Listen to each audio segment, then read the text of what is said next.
What's up, everybody? In this video, we're going to talk about 6 insane changes in Overwatch 2 that you're going to want to know. Things that are being changed and moved around, roles, characters, and even gameplay systems altogether. So there's a lot we got to talk about. But smash that like and subscribe to stay up for all Overwatch 2 news and guides on this channel. And let's jump right in.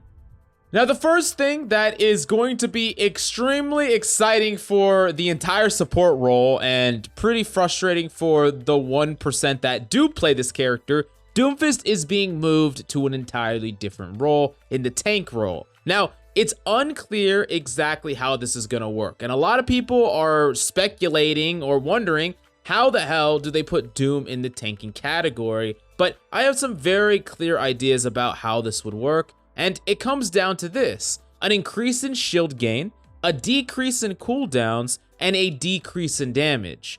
Essentially, by doing this, you keep all of the same fundamental gameplay that Doom has, the movement, the potential kit of Doomfist. However, you are no longer going to be able to one-tap anybody. You're no longer going to be able to go in and kill someone and fly out and do what a DPS Doomfist would do, not at all. Now, you can replicate something similar with a damage dealer, of course, but really, with CC moving primarily to the tank role and Doomfist also moving to the tank role, they're not going to get rid of any of his stuns, but they cannot keep his damage anymore. So if you take that all into consideration, imagine a Doomfist that flies into the enemy team, boops one person back, uppercuts another person, giving his team potential to follow up, forcing the enemy back, creating space, and focusing a lot of pressure on the Doomfist, and then maybe the Doomfist can get out and reset.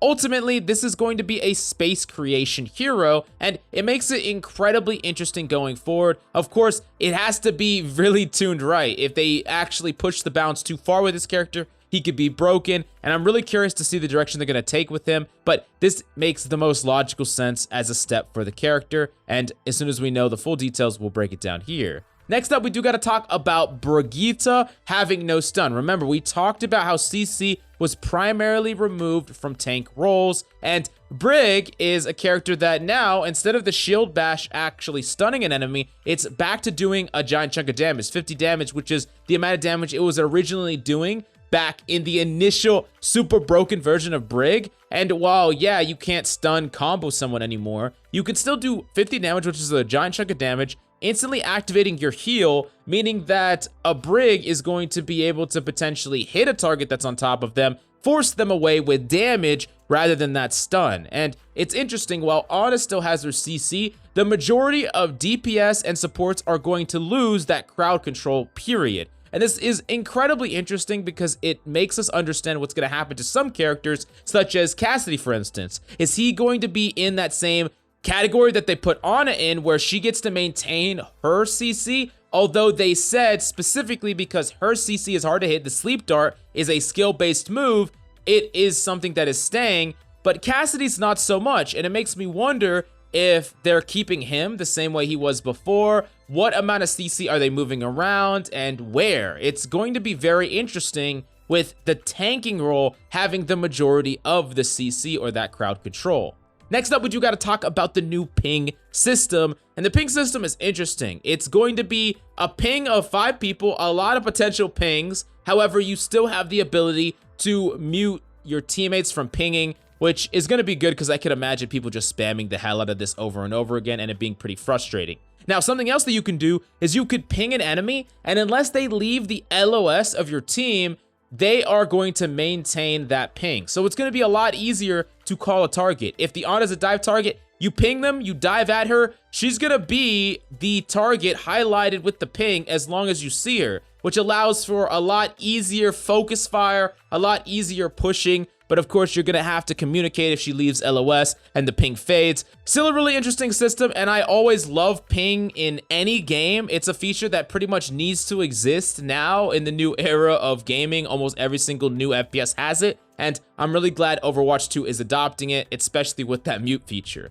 Now, we do have to briefly mention the role changes. There is only one tank now. There is not going to be that tank combo, and it really is going to change the way that Overwatch is played. instead of having a main tank and a peeler, the tank is going to kind of do it all. And the individual tank is going to be more powerful than they were before and have even more enabling possible because they are the sole recipient of the burst heals, right? Because they are just one tank. It also changes what compositions are going to be viable. You don't need as much heals as you needed before comparatively in previous compositions with 2 tanks because you only have 1. And the tank is going to dictate a lot of these fights. So if you're looking for a role that can actually carry entire games, tanking might be for you. Now, as far as what each role gets, DPS are getting a movement buff. Supports are getting passive heal if they don't take damage for a certain amount of time. And last up, the tanks are going to get CC reduction. So because tanks have most of the CC, basically what's going to happen is if you're using your CC as a tank against another tank, it's not going to work as effective as using your CC up against a damage dealer or a support, which is interesting because they can balance a lot of matchups that way, try to make more balance between the roles, and I'm really interested how things are going to balance out overall. Now, of course, we got to talk about the mode changes, and there will be no more 2CP. 2CP is dead. Long live 2CP. And I am so goddamn happy. One of the most frustrating game modes ever. Now, it was a lot more frustrating before there was a tick system in place. And ever since they added the new system, it was a lot better. In addition to the preventative stalling where characters didn't have the utility at a spawn, it made it a lot harder to stall 2CP. And I think 2CP is in a better place now than it ever has been. However, the mode as a whole is still frustrating. It can be very, very frustrating, especially when people don't push through choke points properly. People don't even play the game properly at all. Oftentimes, it just relies on which team is making more mistakes. Like as a defender, are they pushing out too aggressively and getting picked? Or as an attacker, are y'all like managing to get these picks? It's frustrating when until you get to a certain level, the 2CP doesn't even feel like it's working at all. And the fact that it's gone is great. And a new game mode, Push, is actually replacing it, where you push a cart along a track and eventually you're trying to get it as far along the midpoint towards the enemy side as possible. So your team controls it, it's pushing one way, they control it, it's pushing back towards your base. And of course, when you go into overtime, things can get really high tense and pressured where you basically can't leave it until you get it to as far as possible. Enemies can intervene. It's definitely really, really cool to say the least. And I'm excited about this game mode. However, all accounts have talked about this game mode feeling more like deathmatch. It's a lot more fraggy. There's a lot different ways to take engagements because you don't necessarily need to be on that objective for that long. Let's say you leave that objective, the enemy push it, one person is on the cart, the other rest of the enemy is off it. You can go attack them, kill them, then clear the car, and then y'all get to push it a lot further. It's more about team fight winning, but there's also a lot of sporadic engagements. So it's going to be a much more chaotic game mode than anything we've ever had, but I think it's going to be far more fun to play, and it's going to be like a lot about what people want out of Overwatch, in my personal opinion, but we're going to have to wait and see on that one.